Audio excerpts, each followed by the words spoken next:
Maiden first came to Hampshire Yacht Services 27 years ago after being neglected in Cape Town.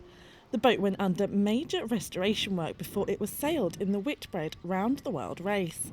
Now, nearly 3 decades later, Maiden is back in Southampton, where it will be restored once again, ready for its next project. It's come back after many years to be, if you like, the focal point of a new movement for women's education. So supporting charities under the banner of the Maiden Factor.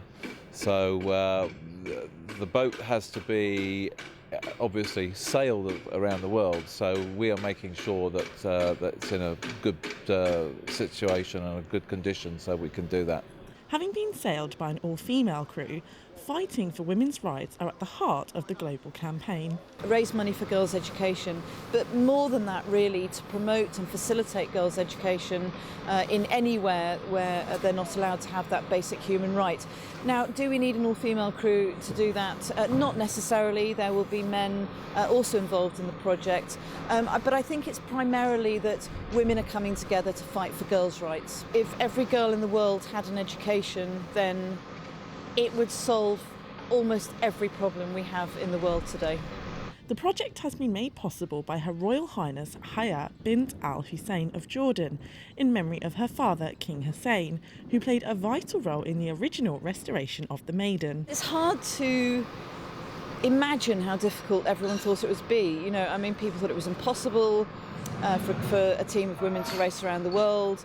We, found it so hard to find money. That's why when Royal Jordanian Airlines came in, it was so fantastic, because if it hadn't been for King Hussein, Maiden would never have got to the start line. And that just seems so crazy now when we think, well, women can do anything. But at the time, people thought it was impossible.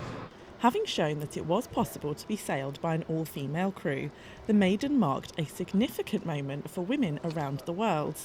I think that Maiden made a massive difference, not just in sailing, but I think for women in many other sports. And, we've had, since we've revived Maiden, since we've brought her back, we've had so many emails from people saying, I did this because you proved that Maiden, that you could do anything. And I think it got more women out sailing, and I hope it really did change things for the better. But before the Maiden can sail away on its global campaign, extensive restoration work is needed. It's had, sadly, a lot of neglect for about 8 years. It's been laying in the Seychelles on a marina quite near the equator.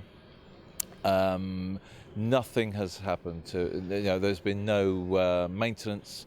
A lot of things were taken off the boat, went missing, and to cut a long story short, everything needs replacing. So to make the boat able to sail again, we've got to take it back to square one, start all over again.